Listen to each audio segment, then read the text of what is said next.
Address by the Speaker.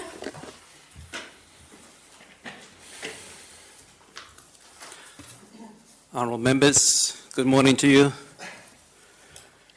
and to everyone else present in the Council chamber and to all those listening to these proceedings broadcast live from our Parliament building nestled among the many offices of the Castle, Jamestown, and broadcast live, of course, by SAMS Radio 1.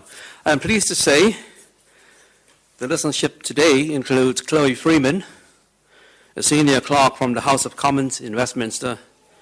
She arrived last Saturday, seconded to St. Helena, to the Legislative Council as a clerk attachment. A special welcome to you, Chloe. I trust you have settled in well, familiarizing yourself with the way we do things. The end result of your visit, we hope, will be some recommendations, if necessary, as to how and where necessary improvements can be made. Your visit among us is all part of a memorandum of understanding.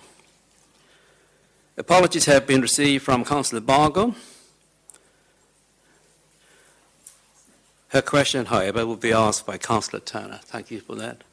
And also Minister Alec. We focus today on the 5th meeting of Minister's Question Time. The topic for this meeting is telecommunications. A copy of the order paper was this morning published on the SHG website. For the public, in accordance with standing orders, the Chief Minister was made aware beforehand of the topic chosen by councillors, but the questions submitted by councillors are made known an hour before the start of Minister's Question Time. There are 5 questions for answers. They have been listed in alphabetical order, but will be selected randomly for response. Up to 1 hour has been allocated, an hour has been allocated for this, and that, of course, is starting from the time the first question starts. Needless for me to say, I know the rules of debate will be respected, but just a gentle reminder, perhaps, about the red lights. Don't draw my attention to any lights that unintentionally may be left switched on when someone else is speaking, because that could mean someone else being interrupted. And this is an infringement of Order 15 of the Standing Orders. Ms. Phillips, may we have the first question, please?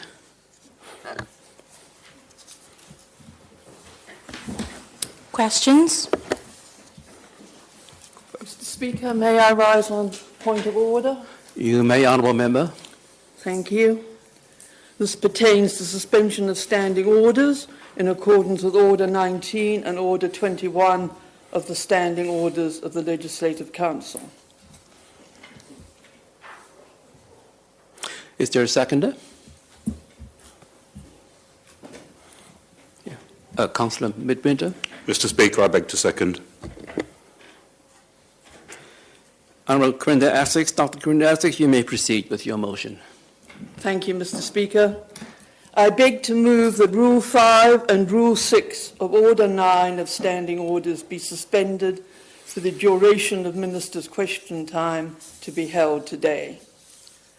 This motion seeks to suspend Rule 6 of Order 9 of Standing Orders so that the restriction to only one supplementary question per each substantive question will not apply.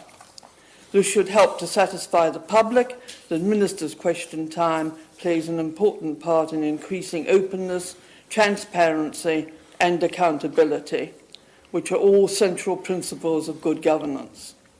In order for the parameters for questions in the House, as set out in Order 8, to be applicable following suspension of Rule 6 of Order 9, it is necessary to suspend Rule 5 also. Mr. Speaker, I beg to move. Thank you, Honourable Member. Does anyone else wish to speak? No one. So I put the question that Rule 5 and Rule 6 of Standing Order 9 is suspended for the duration of this Minister's Question Time. All those in favour say aye. Aye. Those of contrary opinion say no. The ayes have it. So just for the listening public, because Rule 5 and Rule 6 of Order 9 of standing orders have been suspended, it is possible for additional supplementary questions to be asked, unlike if the order were not suspended. A member putting a question would be limited to asking only one supplementary question. Clerk, the first question, please. The Honourable Dr. Corinda Essex. The Honourable Dr. Corinda Essex. Thank you, Mr. Speaker. Will the Honourable Minister for Treasury, Infrastructure and Sustainable Development state what policy and strategy framework St Helena Government has in place pertaining to telecommunications? Thank you. The Honourable Minister for Treasury, Infrastructure and Sustainable Development.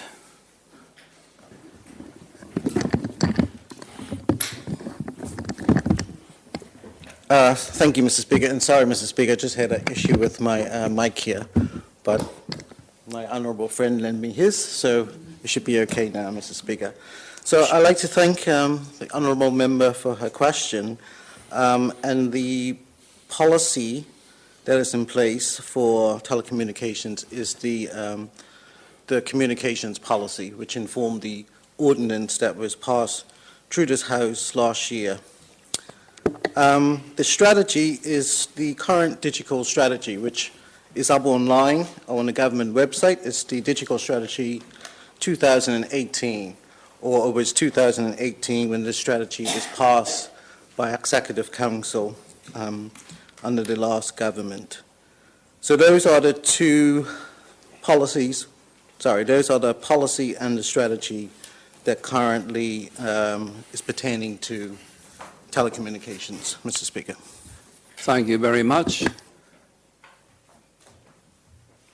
Honourable Dr. Corinda Essex. Thank you, Mr. Speaker. Will the Honourable Minister say whether the digital strategy is still fit for purpose? Honourable Minister. In all honesty, Mr. Speaker, I think some elements of the digital strategy has been outdated. I think some elements is still fit for purpose, but I do think that we need to have a review or an updated digital strategy, especially given now that some of the achievements in that strategy has been met. One big one would have been the landing of the cable, and there's other areas in the strategy which might have taken a slightly different direction in relation to the latest developments with the cable and infrastructure. Thank you. Thank you. Councillor Corinda Essex. Thank you, Mr. Speaker. Will the Honourable Minister state when he hopes that this review will be able to be undertaken? Thank you. Honourable Minister. Thank you, Mr. Speaker. It would be hard for me to take that without speaking to my portfolio director, and given the resources or the lack of resources that we have within the portfolio at this given time, it would be hard to say. There are a number of priorities my portfolio is focusing on. Obviously, this is quite a big priority for us as well, the digital strategy and seeing the benefits of the digital strategy. So I think we will start to look at this, but I can't give a confident date in when this review will actually take place. But we have started looking at it already. Thank you. Thank you. Councillor Corinda Essex. Thank you, Mr. Speaker. Turning now to the communication policy, can the Honourable Minister state whether this is now in full implementation? Thank you very much. Honourable Minister. I would say no, it is not in full implementation as yet, as the policy talks about a regulatory framework with a regulator, and those things hasn't come into force yet. The ordinance, the telecommunications ordinance, have been approved by this House, but though that ordinance has also not been enacted, and one of the reasons of that is that the regulations still need to be developed that sits with that ordinance. Thank you. Okay, thank you. Honourable Andrew Turner. Thank you, Mr. Speaker. Could the Honourable Minister state whether both of these documents are in the public domain? Thank you. Mr. Speaker, as I said in my answer to Dr. Asik's question, both of these documents are on the government website. Well, I was told by the Chief Secretary only about 20 minutes ago that these were on the government website. I haven't checked them myself. I have a digital strategy here, which the Chief Secretary printed off the government website. So I'm not too sure, and I know the government website is a bit laborious to navigate, but I can't say for confident. All I know is that I was told earlier that it is on the government website, both those documents. Thanks very much. Any further questions? No? Honourable Carl Thrower. Thank you. Thank you, Mr. Speaker. Would the Honourable Minister please say whether he agrees with this statement out of the digital strategy? Around 60% of households on the island have access to internet, and the intention of this strategy is to provide unlimited broadband at an affordable price for the whole community. Are you able to answer, Honourable Member? Minister? I think provide broadband speed to the whole community, unlimited broadband to the whole community. I think that could be challenged by the ISP, because obviously the ISP needs to set tariffs to meet different, different households' expenditure. And I think some of those tariffs will be, the differentials will be in relation to capacity. So maybe it won't be unlimited, but the idea is to have fast speeds and much larger packages to all of the community under that digital strategy. But I think we, as a government, want to exceed that and provide speeds to the higher brackets to be unlimited, and then work its way down.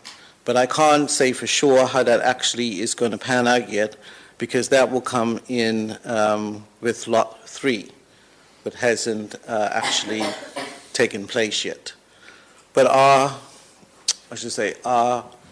initial sort of what we want to achieve is unlimited broadband for the majority of the island, but we do understand that the ones who are at the very bottom, the ones who cannot afford, let's say, a package about 50 quid or more, might be limited to not having unlimited, if that makes sense. Does make sense. I remember. Thank you very much. Honourable Carl Thrower. Thank you. Can I ask if the Minister agrees with this statement out of the digital strategy? Whereas SHG are exploring all options in terms of improved connectivity, at this stage the focus is on securing a marine cable while not discounting low orbital satellite solutions. Honourable Minister. Yes. Thank you very much. Honourable Chief Minister, did you want to speak? Thank you, Mr. Speaker. Sarah, yes. I just wanted to say that although what Minister Brooks has said is correct regarding the unlimited, but it is because obviously as we progress through this, but it is the intention in the longer term to certainly move towards the direction of unlimited for all, because that's what we were hoping to achieve. But it is something that will be done in a phased approach. Thank you. Thank you very much. Yep. Honourable Carl Thrower. Thank you, Mr. Speaker. Then I would like to, in response to that, I would like to read a part of the release that was issued during the press conference that was recently held. This is a point of information now, is it?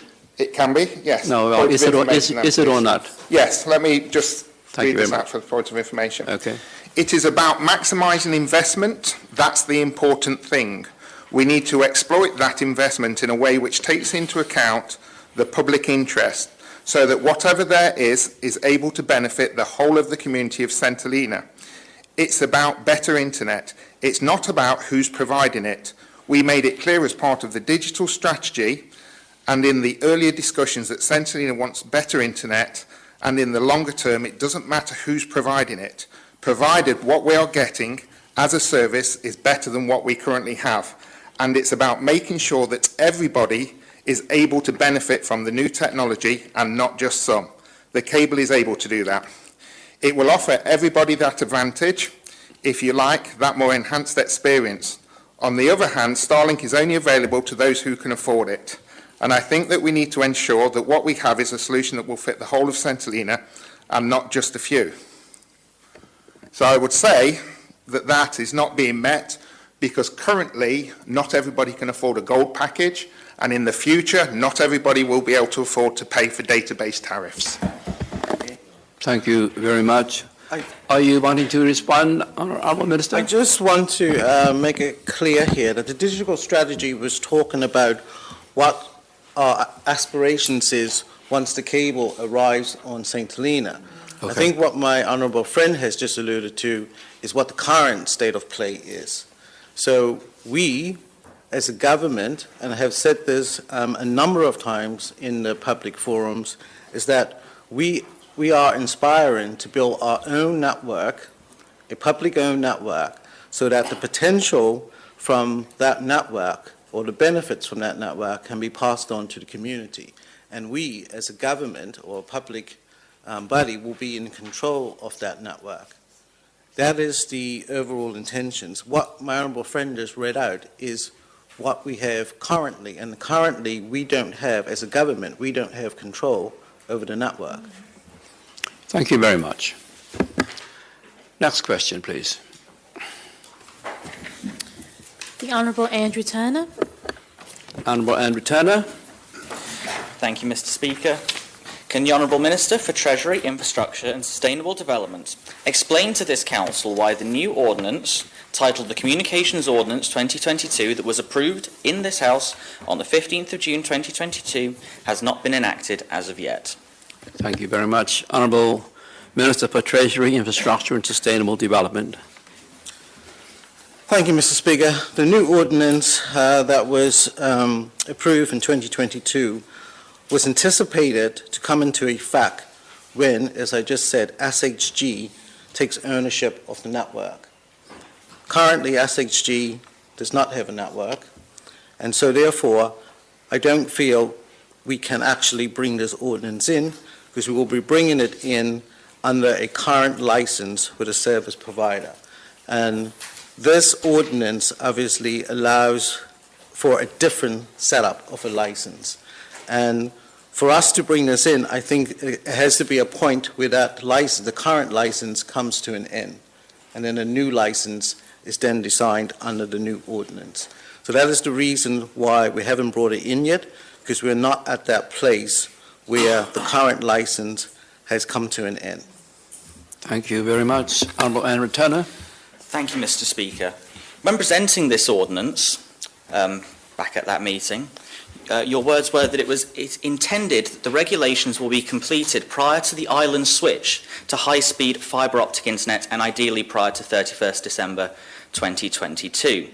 Now, in the terms of being completed prior to the island's switch to high-speed fibre, on the 27th of July, the government issued a press release stating the government was committed to providing the wider public with access to the cable by January 24, and with a view to providing immediate benefits, whilst work on the new network continues, SHG has entered into negotiations with Shaw South Atlantic Limited. This will seek to deliver the much faster speeds and expanded data allowances to consumers at reduced cost by connecting to the now live Equiano cable as soon as possible. So what's changed? Thank you. Oh, so what's changed? So there is a question. Thank you very much. Honourable Minister. Nothing has changed.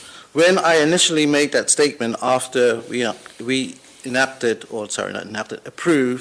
the ordinance, that statement was made on the intention that we will be building our own network. And then that ordinance will actually will come into force and see the benefits of that network. Everybody knows that the network will not be built by the end of this year, so 31st December. We will be now negotiating and are negotiating with Shaw to use the current network, so the copper network.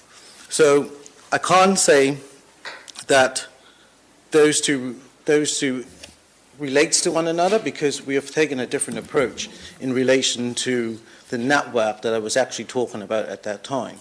The network I was talking about at that time would have been a full fiber network around the island. The network what we are going to be plugging into the cable is a copper network, so you're not going to see the full benefits of that. And plus, that network that we are plugging into the cable does not belong to SHG, belongs to Shaw, and is under a license with Shaw. And that is the reason. So there's a difference in approach from when I made that statement back in 2022 to where we are currently is now. At that time, we didn't have, the direction wasn't to make use of the copper network. The direction at that time was to build a complete new network. Thank you very much. Honourable Andrew Turner. Thank you, Mr. Speaker. Could the Honourable Minister state why then it's considered no longer necessary to have all the regulatory performances such as the independent telecommunications regulator as established under that new ordinance, if we're continuing on with the same provider who, frankly, has been exploiting the people of this island for far too long? Thank you. Honourable Minister.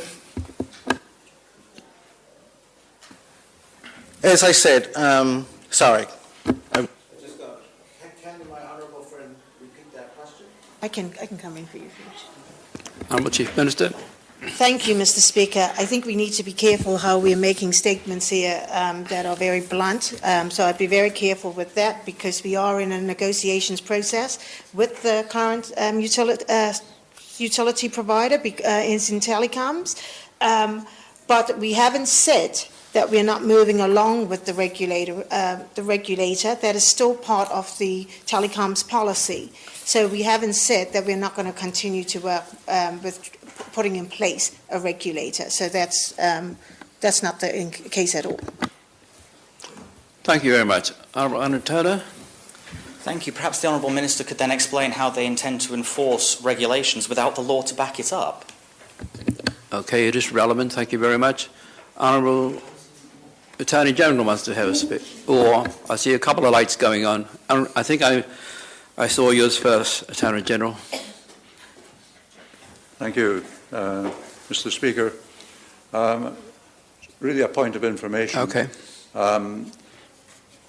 Members will be aware that relatively recently we engaged ISP consultants. Those ISP consultants are reviewing the forward direction for telecoms and providing a lead for us on the technical and policy aspects which have a bearing on the suitability or otherwise of the legislation that was passed. There are questions about that legislation because it can only be fully implemented if appropriate regulations are made and brought forward. And I think as part of the exercise that they're engaged in will be whether in current circumstances and going forward with the realization of the cable and its utility, whether that ordinance is still seen as appropriate. However, my understanding, and I lead the negotiations on behalf of the government, which are currently ongoing, and therefore I don't wish to elaborate for obvious reasons.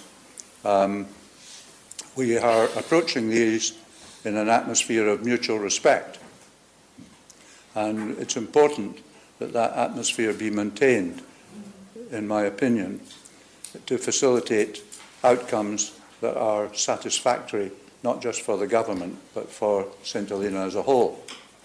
And in that regard, we're dealing with perhaps a situation that wasn't envisaged because the realization of the island network has some way to go. And therefore, in order to take advantage immediately of the cable benefits, the strategy has been to endeavour to benefit the island by engaging with the existing provider under existing arrangements. I should say, just for a point of information as well, that the new ordinance contains a transitional provision at the back end of it, which preserves any existing license.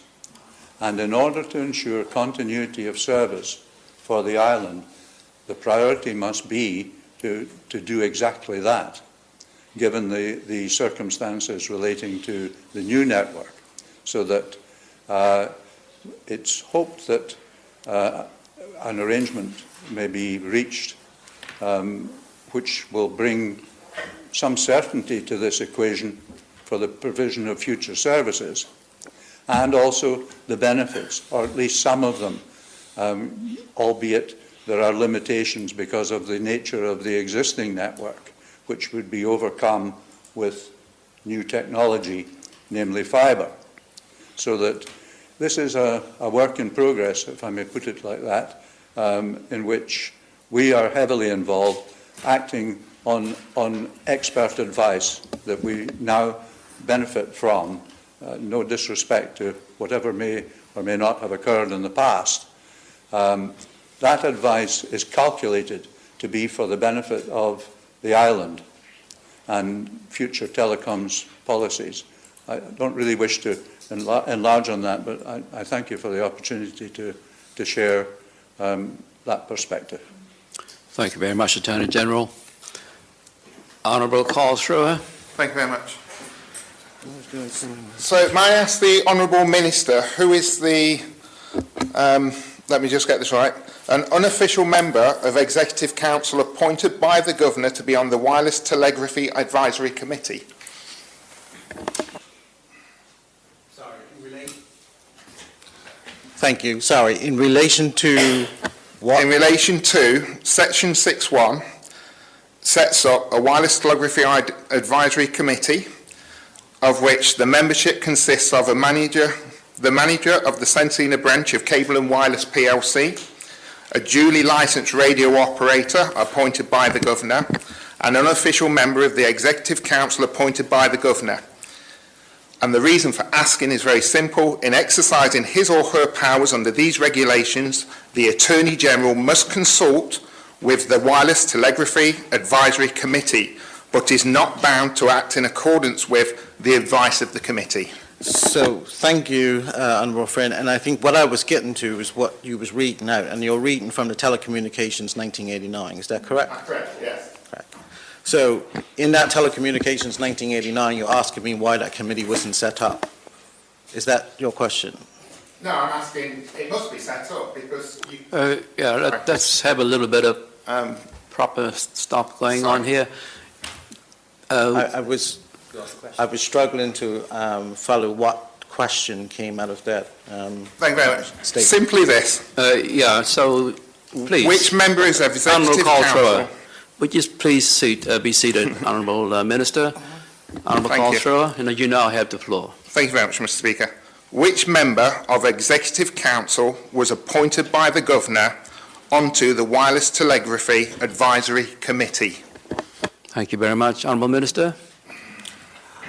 Under this ministerial government, I'm not aware that any minister was appointed by the Governor.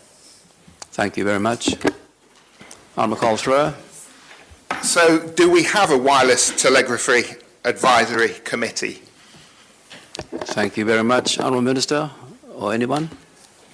Are we still talking about why was the ordinance up to 2022 not approved or not enacted? Are we still... Next question will get exactly... I hope so, because we don't want to be going off on tangents and so on. Does anyone have an answer for the last question? Honourable Chief Minister. I don't have an answer, to be quite honest with you, but we are talking about 1989. Yeah. And we've not made any changes at this particular time. We have a new form of government, and I think we've recognized very early on that there's a lot of changes that need to be made to reflect the new form of government, and we are working our way through this. I think the Attorney General has been very open with all of the elected members, but also the wider public with regards to the capacity at the chambers, but also we are trying to put forward what is the priorities. Obviously, this will be in its essence, the whole project is a priority, but we are experiencing delays. So the wireless, what you're talking about now, that actual part of that ordinance in 1989 will be superseded by the 2022. That is always the intention. However, we can't do it whilst we're running under an exclusive license with the current provider. Thank you very much for that clarification. Honourable Andrew Turner. Thank you, Mr. Speaker. My question's quite simple. If the public is being expected to follow this ordinance, why isn't the government? Thank you very much. An answer, Honourable Chief Minister. So I think I will ask the Attorney General to assist me with this at this particular time, but the public are being asked, we're not breaking anything, we haven't changed anything. Please. So can you please tell me which part, we're not implementing the ordinance, but what changes are being made under this that makes you believe we are not implementing the ordinance? Thank you very much. Honourable Andrew Turner. Thank you, Mr. Speaker. I refer to Section 6. There is to be a Wireless Telegraphy Advisory Committee whose members are the manager of the St Helena branch of Cable and Wireless plc, a duly licensed radio operator appointed by the Governor, and an unofficial member of the Executive Council appointed by the Governor. You are expecting members of the public to follow the technical provisions of this ordinance. Why isn't the government? Why isn't the government? That's the question. So I'm asking again, what has changed to want such a committee to meet? Because that hasn't been made clear to me. What is it that you see is being done that requires this group to meet? I see the questions seem to be reversed, where the ministers are asking the councillors questions, but I do see where you are coming from. I think we need to move on, wrap it up. We are moving into dangerous areas here. Can I was going to rant up a different way. Put your light out, please, Councillor Turner. I hope you have an explanation or whatever it is you want to tell us. Please, Honourable Caltrow. Thank you, Mr. Speaker. My question is relatively simple. Without the Wireless Telegraphy Advisory Committee, and since we're not going to have a communications regular, whose job is it to protect the customers, the people of this island and the businesses? Okay, thank you very much. I don't see any red lights.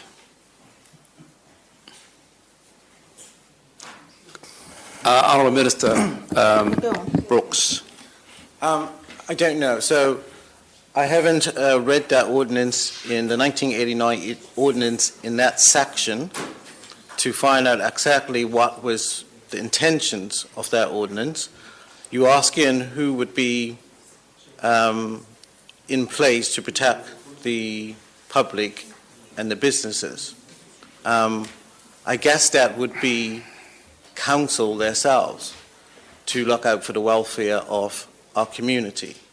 So without actually reading the ordinance and seeing what the intention was, or actually talking to whoever drafted that ordinance back in 1989, I can't give you a confident answer. But I would say that might be a role for all of elected members to play going forward. Thank you. Thank you very much. Honourable Caltrow. Thank you. What I find confusing, Honourable Minister, is this. This ordinance was passed with a certificate of urgency from the Governor. At the time of presenting this ordinance to this House, you saw it as such a priority to establish a communications regulator, that the Chief Minister even stated in support of the bill, I see this bill as being crucial in assisting us to get to the most out of St Helena's digital transformation, particularly as we move forward with the next stage of implementing our digital strategy. We have a press release saying you are moving forward with implementing the next stage of our digital strategy. When did the customer become less important than the ISP? Thank you very much.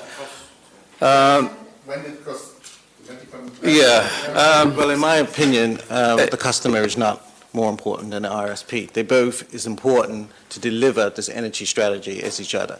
It is important that our people see the benefits of it, and it's important that we have an RSP in place that is able to offer a fair and reputable, reliable service. Thank you. Okay.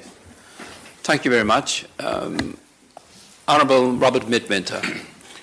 Thank you, Mr. Speaker. Mr. Speaker, a fairly simple question, and coming back to the Telecommunications Ordinance 2022 that was passed unanimously by the House last year, is all I've heard here is failings and delays, including the Attorney General made reference to the fact that there may need to be further work to that particular ordinance. I just wish to ask, who is responsible for these failings? Thank you very much. Who is responsible for failings? Honourable Chief Minister. Thank you, Mr. Speaker. So I would say that we've taken a decision. We all wanted to own our own network here on St. Helena, and that is still the direction of travel. Obviously, delays happen. We are all frustrated with it. I'd say, and when I say all, I mean St. Helena government in its collective sense. That is the public service and ministers, and I would like to think the entire public are frustrated. It was not something that we had hoped would have happened. Based on the information placed in front of us, we wanted to own our own network. It would give St. Helena government best control over a service that is so vital in taking St. Helena forward in respect of cheaper, faster connectivity to the rest of the world, and that is what we feel is important for St. Helena. As is the case, we have now taken that policy decision, and it's now left to the public service, if I can put it like that, to take this forward along with the contractor that we have chosen. That, as we've put out in the public domain, has not worked as we would have hoped. There is still contractual discussions going on with the successful contractor, and hence we are now having to do a contingency plan, if I can put it that way, in negotiating with our current provider, which is Shore South Atlantic, which we've already put out into the public domain and which the Attorney General has made reference to at this present time. And that is because, to echo what Minister Brooks has said, we still want the best for St. Helena in its entirety. So we know now that our own network isn't going to be ready by the 1st of January 2024, so we're trying to put in place a solution that allows our people of St. Helena to connect to the cable via copper before, so we don't lose the deadline of the 1st of January 2024. So we're doing everything within our power to make sure that we have an enhanced system in place before the end of this year. So it's about now that we're implementing, it's at the implementation stage that the delays are happening, not at the policy stage. Okay, thank you very much. Okay, I'm going to try to keep some order here because there's lights all around the table. Attorney General, I'll allow you to follow up on that. Thank you, Mr. Speaker. I realise in my time here that everything doesn't always go to plan. And because of that, the strategic advantage that St. Helena has with telecoms is undoubtedly the branch cable to the Equiano cable. It's an extremely important national asset and should be exploited, if that's the right word, for the benefit of the public. The aim that we are pursuing is an alternative one because of circumstances out with the government's control, although the government, in my opinion, if I may offer one, acted in good faith on behalf of the public interest in heading in that direction. Because of the difficulties that have been encountered, it is taking longer, but respectfully, that's an issue which I don't wish to develop because, as the Chief Minister has said, discussions are taking place with the contractual partner, and we shouldn't prejudice that.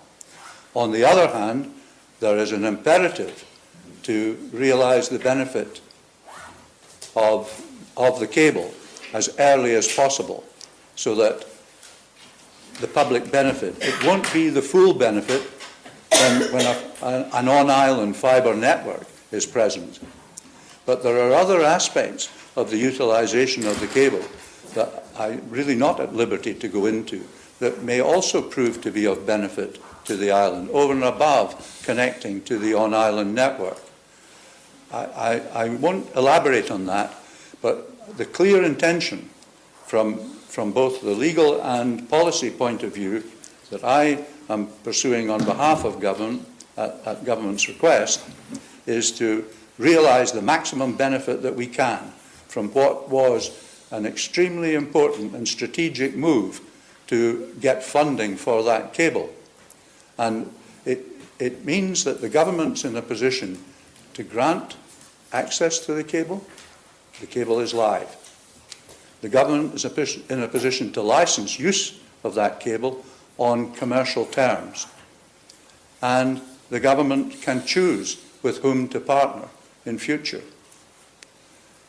What we are engaging in at the minute is an arrangement to ensure continuity, but there'll be a further phase beyond that. And I would just finish on this note, Please go ahead. Mr. Speaker, in the interest of time, that it's perhaps because of the inadequate regulatory framework in the 89 ordinance that the new law was passed.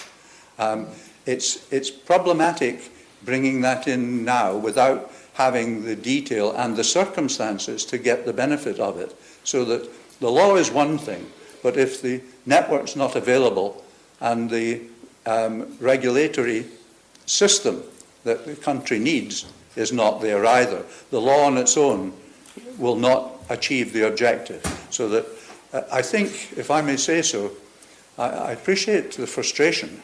I would feel similarly if I were in your position, if I may say so. However, the effort is going into achieving the best outcome that we can from that key asset and utilising the government's leverage that gives in relation to service providers. That's really all I wanted to say, Mr. Speaker. Thank you very much for that, Attorney General. Have we about finished with this question now? Because probably there's about 20 minutes left to carry it. No, Mr. Brooks's light has been on for a while now. Are you wishing to ask a question? Because your light has been on for a while. No, sir, I'm not wishing to ask a question. I'm wishing to rise in the point of information, if you will. Okay, you can do that. Thank you, Mr. Speaker. So, Mr. Speaker, this information has already been put in the public domain, but I realize that in a form of press release, but I realize that the public don't always read press release, so I will repeat it here in this Honourable House and for the public to listen. We know how important this cable is to the future of the island. Led by the Chief Secretary, various program groups are working to deliver the remaining streams under this high priority project. Myself and my fellow ministers have provided very clear directions to the community. Now, the Chief Minister alluded to that before about building our own network, and that is still our intentions, and we have communicated that to the community and the reasons why. SHG officials, SHG officials, as to what needs to be the result of this work, needs to, sorry, I was just distracted at that time, Mr. Speaker, sorry. Significant resources have been committed by ministers. That's what we have done under this project, including specialist support from industry experts. So we are getting in, and I think as the Attorney General alluded to, we do have experts inside FCDO and also consultants that actually is expertise within telecommunications. So what I'm trying to get here is that intention hasn't changed. We still want to see the benefits of this cable through building our own network. But we are at this stage at the moment where that network is not built. And what we're trying to do is fill that gap in between by having benefits passed on to the public. And that is the negotiations that is currently happening with Shaw. Thank you, Mr. Speaker. Thank you very much. This question has been exhausted, I think. We want to move on. We've got about 20 minutes left for the rest of the questions. Next question, please. The Honourable Ronald Coleman. The Honourable Ronald Coleman. Thank you, Mr. Speaker. Will the Honourable Minister for Treasury, Infrastructure and Sustainable Development tell this Council what were the benefits to St. Helena and its people from the EU funding for the contract between SHG and Google for the delivery of the submarine cable, and what benefits are still to be delivered? Thank you very much. Honourable Minister for Treasury, Infrastructure and Sustainable Development. Thank you, Mr. Speaker. And obviously, I think we have been out in the community and talked a number of times about the benefits in detail. But I think under the agreement of the EU funding, the minimum benefits that the island needed to seek was 10 megabytes per second download and 2 megabytes per second upload, and having everybody who wants access to the cable being able to get access to the cable. We as a government has or will exceed that minimum requirement. We are not looking to get 10 megabytes per second to a household. We are looking to get in the region of 100 megabytes to the household under the new network, which is a full fiber network. So those are the minimum requirements, and yes, they are still to be delivered, but I think what we will deliver eventually under the new network will far exceed what we had as a minimum requirement. Thank you. Thank you very much. Next question, please.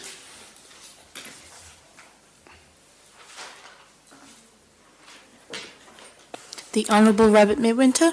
The Honourable Robert Midwinter. Thank you, Mr. Speaker.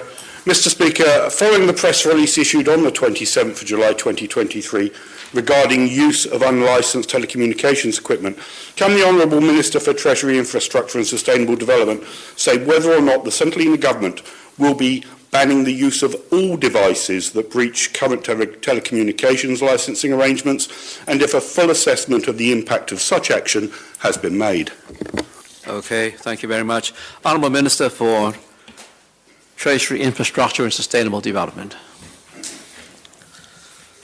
So, yes, I think what we initiate is going to happen very soon is regulations will be developed, and that should exclude devices that doesn't sort of transmit to the internet, or in other words, doesn't impede on the exclusive shore license. So anything else that transmits that doesn't impede on the license should be exempt. So I know there's been a lot of talk in the public, and there's been talks about baby monitors and so on, but that should be all exempt, because the idea of this was not to interfere with the exclusive license of Shaw. I think the AG, if at all, he might be able to shed a bit more light, as this is very much in his realms with the regulations. Thank you. Thank you very much. Questions? Anybody? Honourable Attorney General. Thank you, Mr. Speaker.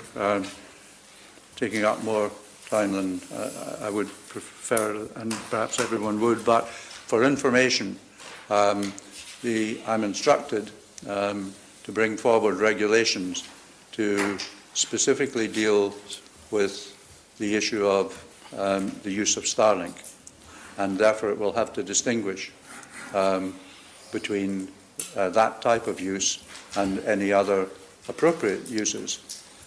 As the Minister has said, The prime issue, as the press release indicated, is the exclusivity of the current licence.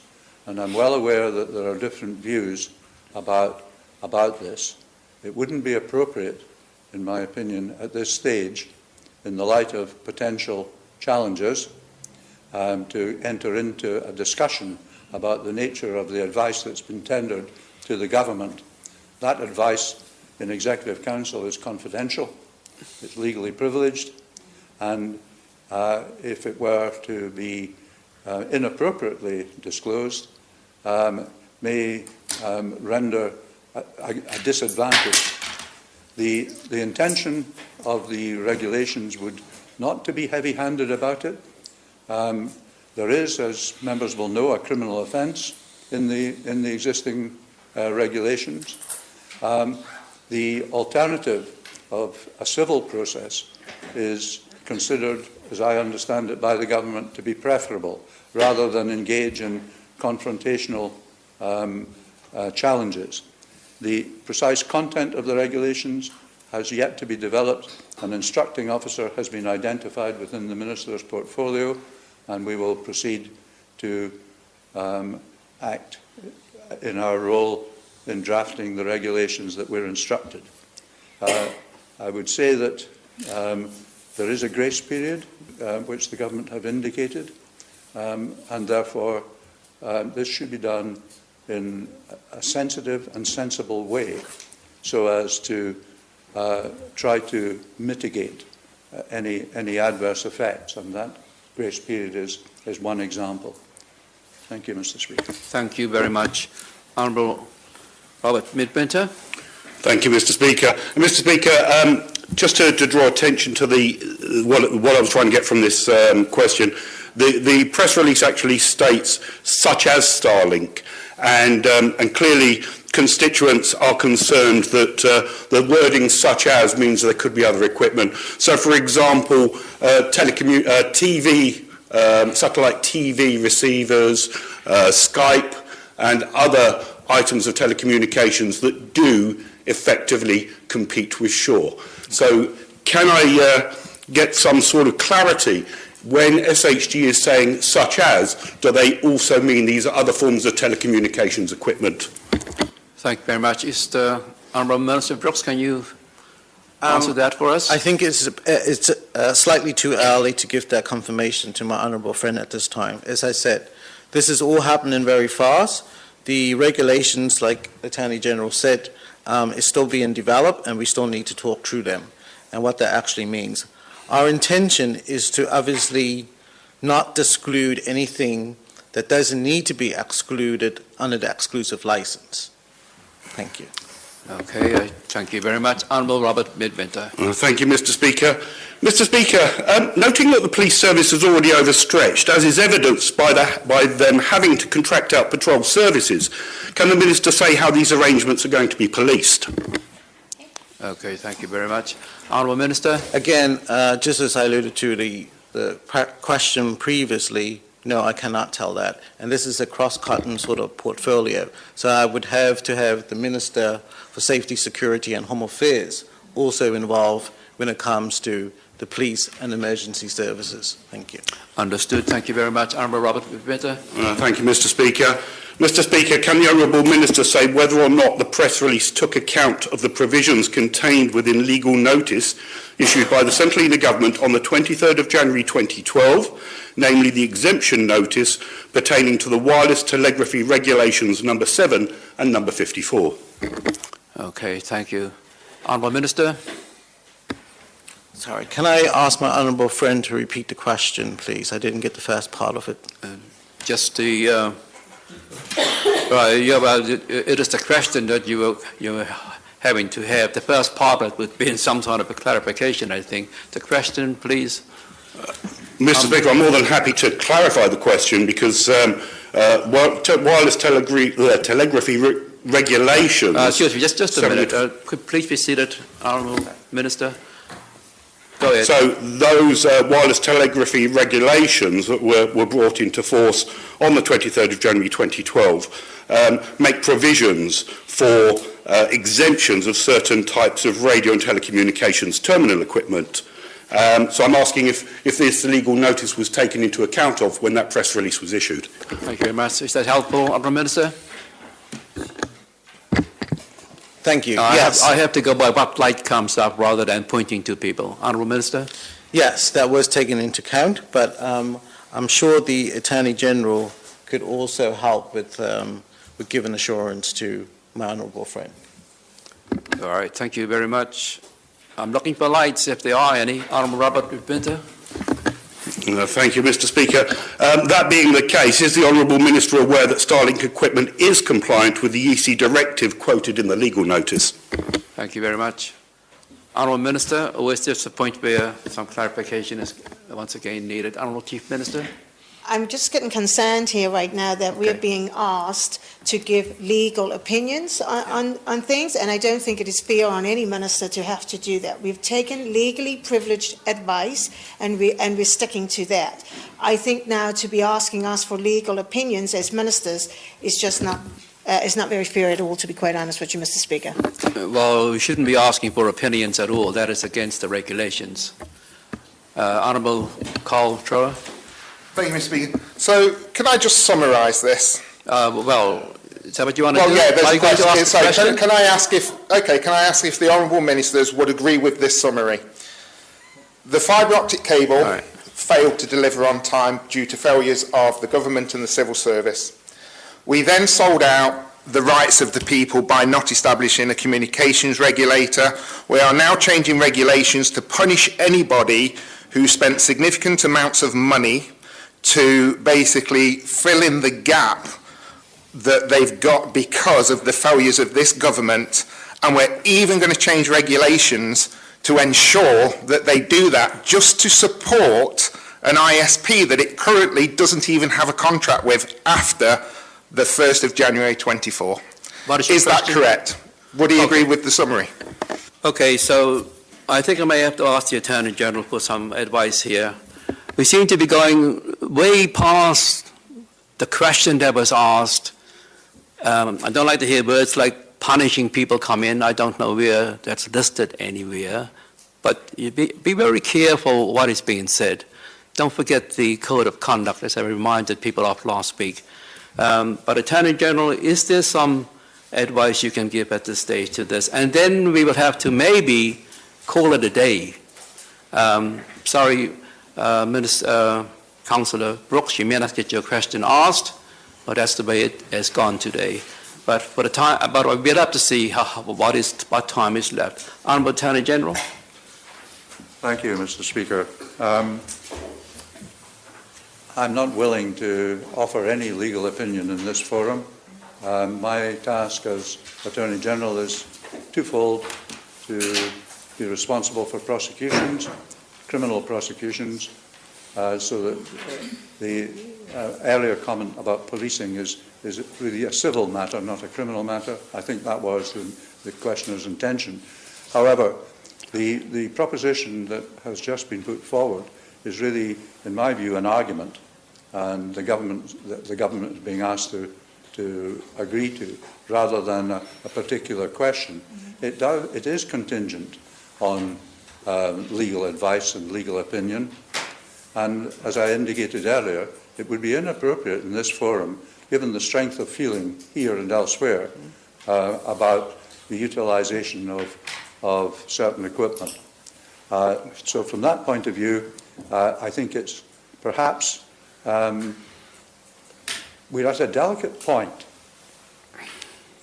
for the future provision of services here. And I think, if I may be so bold, it would be to say, can we just hold our hand for the moment until we see whether we can realise the objectives that we're pursuing. They're more important than any legal issues, in my opinion, for the benefit of the country. And that, of course, is my opinion, and therefore I should probably desist. Thank you. Thank you very much, Attorney General. I think your light has been on for a while, hasn't it, Minister Brooks? Yes. Yeah, well, please, please No, I'm still waiting. So my You shouldn't put your light on waiting until somebody else finishes, because that is against the rules. But are you now wanting to please look at Rule 15 and you'll see where I'm coming from. Are you wanting to ask a question, Minister Brooks? I'm not wanting to ask a question, sir. Well, I don't want to ask the question, sir. I was just going to respond to my honourable friend's question. all right. Please respond. The answer is no. I don't agree with that statement. All right. Thank you very much. Honourable Aaron Turner, same question. Yes, just quite a simple point. It's now been revealed that there's going to be new regulations to cover this area. So can the Minister say when it's expected that these regulations will be brought forward? Okay, thank you very much. Honourable Minister Brooks. I would like him as soon as possible, Mr. Speaker, but that all depends on the resources available to us. Thank you. Thank you very much. Thank you very much. Ron Coleman. Thank you, Mr. Speaker. Will the new regulations remove or cease monopolies on telecommunications and give the St. Helena people the rights and freedom to choose their telecommunications? I'm not certain whether you are asking for an opinion, but I'll allow the Chief Minister to answer. Thank you, Mr. Speaker. I think all we'd go back to there is the ordinance that we approved in 2022 removed that the need for monopolies anyhow. Okay, thank you very much. Do we have a chance to get to the last question in? How many? 4 minutes left. Next question then, please. The Honourable Gillian Brooks. The Honourable Gillian Brooks. Thank you, Mr. Speaker. Will the Honourable Minister for Treasury, Infrastructure and Sustainable Development tell this Council what has been the cause of delays to the Fibre to Home project? Okay, thank you very much. Honourable Minister. The question is to the Minister. So, the question is to... Yes, it is to the Minister for Treasury, Infrastructure and Sustainable Development, but as was pointed out in the press briefing by the Chief Secretary, there are 4 groups that's working with it, and I am on one of those groups, so I'd like to be able to provide a comment, a response, sorry. Yes. So work to deliver the island network began the moment the contracts were signed last year. The last few months have been spent developing Maestro's proposals, logistics and work plans. Finalising the detailed design of the network has taken longer than expected, meaning there has been a delay in physical construction work starting against the initial forecast. It's been important we get this correct, though, as this is going to be the island's network. That's come through the whole session today, owned by SHG for generations to come. We want to build in as much coverage as possible, including wireless coverage, and make it future-proofed against potential demand. The detailed design has been quality assured by experts. This has been done by both SHG's external telecoms advisors and an extra step by staff in the UK government's DCMS, which again Minister Brooks mentioned earlier about the support we're getting through FCDO. This extra assurance has led to it taking longer than expected. In the meantime, the government has committed to providing the wider public with access to the cable by January 24. This was anticipated to be the point at which the new publicly owned island-wide network would be completed and would be the beginning of a new operator license term. Due to delays in finalising designs for the new network, it is now accepted that it will not be completed by January 24. With a view to providing immediate benefits to the community whilst work on the new network continues, government has entered into negotiations with Shore South Atlantic, which has been made public. These will seek to deliver much faster speeds and expanded data allowances to consumers at a reduced cost by connecting to the now live Aquilano cable as soon as possible. As Shore's current operator license period expires in December 23, an extension of this is being discussed. Discussions have already begun, and all parties hope to be able to share news on the outcome of these in the coming weeks. And as I alluded to earlier, from the current discussions that we're having, we remain confident that an enhanced experience will be in place before year-end. Thank you, Mr. Speaker. Thank you very much, Honourable Chief Minister. Honourable Gillian Brooks. Thank you, Mr. Speaker. Can I just ask the Minister, Mr. Speaker, are there any further delays anticipated? And also, what is the new timeline for delivery? Okay. Honourable Chief Minister. I think it's, again, like we've been saying throughout, we are in negotiations with Shaw. Until those are complete, I think it would be very difficult for me to give timelines here. But the fact that we're saying there's an update coming and we're hoping that there will be enhanced access to the cable using our current provider by the end of the year, I would say that we should have another update coming to you soon. Unfortunately, Honourable Brooks, I wouldn't be able to give you a date at this time because the negotiations are live. Thank you very much. Honourable Robert Midwinter. Thank you, Mr. Speaker. Mr. Speaker, can the Honourable Minister for Treasury, Infrastructure and Sustainable Development say if his portfolio has undertaken an assessment of the financial impact that these delays are having on this island, in particular SHG's budgets, and can he say how much that delay is costing the public purse each year? Thank you. Honourable Minister for Treasury, Infrastructure and Sustainable Development. Thank you, Mr. Speaker, and I'd like to thank the honourable member for his question. And yes, because these delays are ongoing, we can't quantify it yet. But we are making note of how much this is sort of adding to the overall budget. When I say that, there is different streams of funding for this project, and one of them is from EDIP, and all I like to say is that we have allocated a certain amount, and we are yet to get an update on whether that amount will be exceeded or not. But as far as I am aware or has been updated, this will still fall in the original budget that was allocated for this project in the beginning. And I'd just like to, if I don't mind, go back to my Honourable Gilly's question, which I think was in relation to the new network and not the current network, when you asked about timeframes and if there's going to be any more delays. I can't tell you that if there's going to be any more delays. Obviously, I cannot see into the future. And again, we know that the time frame that was initially given will be exceeded because the network hasn't even been started to be built yet, so it's no way it's going to be finished by the end of the year.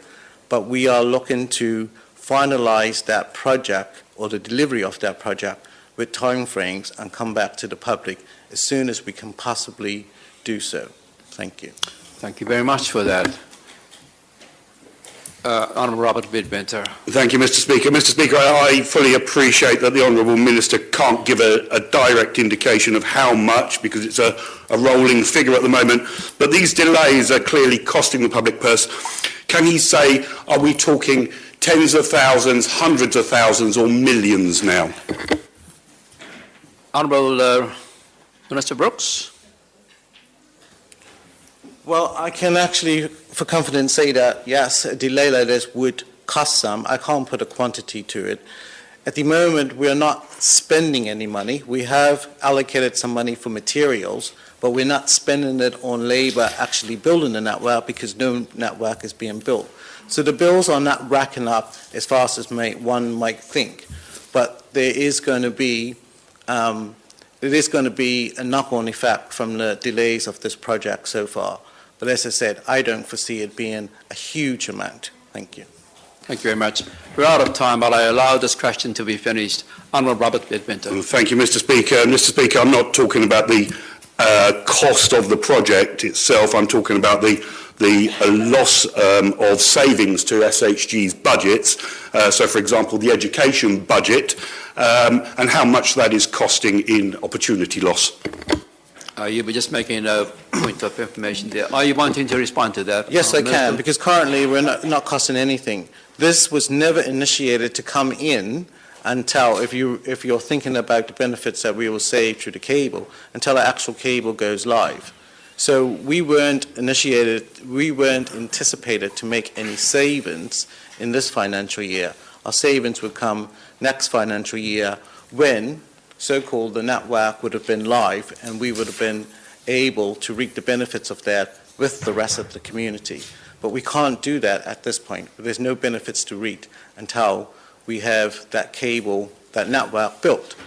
On the other hand, as I'm going back to, and I don't want to harp on about this, Mr. Speaker, but on the other hand, we're looking to see some benefits by negotiating with Shaw to be able to use the cable to the advantage of government and the community. Thank you.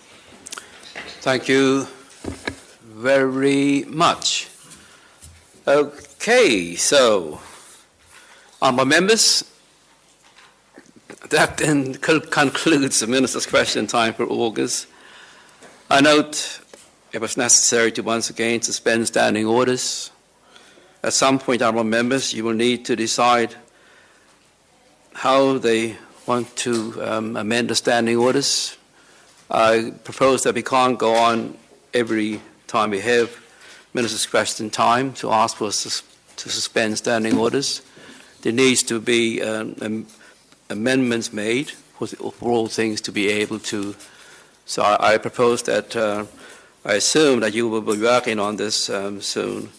And from my own observation and from what I hear members talking about, it does appear to me that there needs to be considerable amendments to the standing orders. My clerk of council is making notes of what she hears, and so at that time there will be a list of things already that is probably wanting to be amended. But you know, we need to get these things sorted out. As far as the meeting today, though, while a lot of information went out to the public, there seemed to have been some frustrations around the House.